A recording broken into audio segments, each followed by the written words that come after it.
Dear students, once again we are going to start our history lesson number 4, Forest Society and Colonism. Now we are going to discuss about the rise of commercial forestry. Here we would study what is commercial forestry or what is scientific forestry.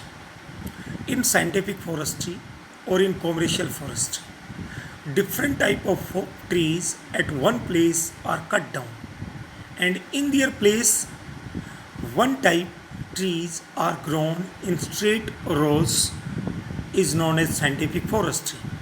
During the British rule in India, different type of trees were cut down, and in place of them teak and sal trees were grown in straight lines in large scale, because teak and sal trees were required for construction of Royal Navy of Britain and as well as sleepers for railway. Because sal and teak have the straight wood and their wood is strong and durable. Dear students, we have studied that Britishers needed the railway and ships for their control over the colonies. But Britishers were worrying that by the local people, trees were cut down in reckless manner or in careless manner. They were fearing that it would destroy the forest in India. So they invited a German person who was expert in forest, and he was appointed as the first Inspector General of Forest in India. His duty was to suggest the British government of India how to forest how to be forest protected in India. Brandeis realized that a proper system had to be introduced for the protection of forest in India. He was also believed that there is a need to provide training to the people about the science of conservation of forest. These were the moral values, but he also needed that, he also suggested that legal laws are also required for protection of trees. Rules about the use of forest resources should be framed. Felling of trees or cutting of trees and grazing of animals have to be restricted, have to be limited, so that forest could be preserved for the timber production, for the valuable wood production. According to him, any person, anybody who was caught red-handed cutting the trees without following the system, without getting the permission, should be punished. He set up the Indian Forest Service in 1864, and Indian Forest Act was enacted or formulated in 1865. At that time, in 1906, Imperial Forest Research Institute was also set up in Dehradun in 1906. Today it is known as Indian Forest Research Institute, and it is also situated in Dehradun. He suggested about the scientific forestry, but many ecologists said that this system is not scientific forestry. We have studied about the scientific forestry. Here we are also going to discuss about once again scientific forestry. In scientific forestry, natural forest or different type of trees are cut down, and in place of them one type of trees are planted in straight lines. This is called plantation or scientific forestry. And the forest officials and or the employees of the forest department do the survey of the forest. They estimated the different type of trees in forest, and they made the working plans for the forest management. Sir, what were the working plans? They estimated about the total forest area in India, and they planned how much area of forest would be cut down every year and how it would be replanted, so that once again they can return to the first area where trees were cut down. In the British period, the 1865 Forest Act was amended two times, one in 1878 and second in 1927. According to 1878 Forest Act of India, the forests were categorized in three categories: reserve forest, protected forest and village forest. The reserve forests were the best forest according to 1878 Forest Act of India. Villagers could not enter in reserve forest for any purpose. The villagers could get the fuel wood or the wood for house construction or for many other purposes in the protected forest and the village forest. Now we are going to discuss how the forest laws affected the life of people. Dear students, the villagers were having different attitude about the forest and the different view of the foresters. Foresters think that there should be plantation of forest, there should be tall and thick trees because these were the strong, straight and durable wood trees.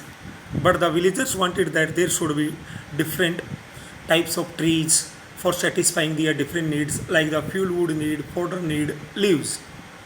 These were the different opinion of the foresters as well as the villagers. The foresters needed the trees which could provide hardwood and were the tall and straight. So they promoted the specific type of trees like the teak and sal, and others were cut down. In forest areas, the common people used to get roots, leaves, fruits and tubers. They used to get the medicinal plants from the forest. They also get the yoke and plows, yeah, wood for their agricultural implements. They could get the bamboo for making the fence or boundary of their houses. They could also make the baskets, etc. They could use the different creepers for making the ropes or different things. But the Forest Act of 1878 and 1927 increased their hardships. They, their practice of hunting, their practice of cutting the trees were banned. Now they could not do the work of grazing, collecting the fuel wood or roots, hunting of animals or fish, all were made illegal. If a person was caught red-handed in the forest, he was dependent on the mercy of the forest guard, and forest guard usually charged the bribes for leave them. And women were worried when they entered into the forest for collecting the fuel wood. Police constables and the forest guard were continuously demanding the food and other requirements from the villagers near the forest. If they were denying them for providing the food or other things, then they warned them for filing a case against them if they were caught red-handed in forest. Next, we are going to discuss how did forest rules affect cultivation. One major impact of the European colonization was on the practice of shifting cultivation or swidden agriculture. Here we would study what is shifting cultivation. In shifting cultivation, a particular part of forest is cut down and the wood is burnt. Then seeds are thrown in the field where there is ash of burning of trees during the monsoon season or in the months of June and July, and the crops were harvested in October and November. So that particular piece of land was used for cultivation for 3, 4, 5 years. Then it was left uncultivated or left fallow for 12 to 18 years for getting natural fertility. In different countries, the shifting cultivation or the swidden agriculture was known by the different names. Like lathing name is used for shifting cultivation in Southeast Asia, milpa in Central America, chitmane or tavi in Africa, China in Sri Lanka, and different names in India were also used for shifting cultivation like the Podu, Jhum, Nevad, Bevar or Khumri in India. European foresters regarded the shifting cultivation as harmful practice for the forest. They thought that trees were cut down for the shifting cultivation and it means they would not get wood for the railway sleepers and for the Royal Navy ship construction. They thought that the burning of trees was also having the extra danger for the forest fire. So they banned the shifting cultivation. Due to shifting cultivation ban, many people changed their occupation while others resisted the British government of India and started some protest or small rebellious programs. Now there were some concession or we would study who could do the work of hunting. The new forest law changed the life of forest dwellers in another way also. Before the forest laws, many people lived in forest or near the forest, survived by doing the hunting of different small animals. But now this practice was banned. It was their customary right, it was their right that was practiced by them for many years. And if someone was caught during the hunting, he was punished very badly. While the forest law deprived people of their customary rights to do the hunting of big games became a part of sport. In India, tigers were killed by the many big persons. In Mughal paintings, you can see that the emperors were enjoying a hunting. Likewise, they believed that Britishers saw the large animals as the symbol of wilderness, primitiveness, or savageness. They believed that killing of dangerous animals it was a part of their civilized process of India. They gave the rewards for killing of large tigers. So, in India, 80,000 tigers, 1,50,000 leopards, and big other animals were killed. The Maharaj of Sarguja had killed 1157 tigers, 2000 leopards up to 1957.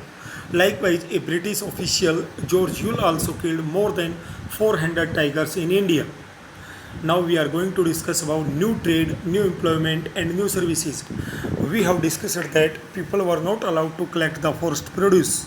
Now for collecting the resins or collecting the tree leaves or collecting the fuel wood or collecting the gum, better contracts were given to the private companies.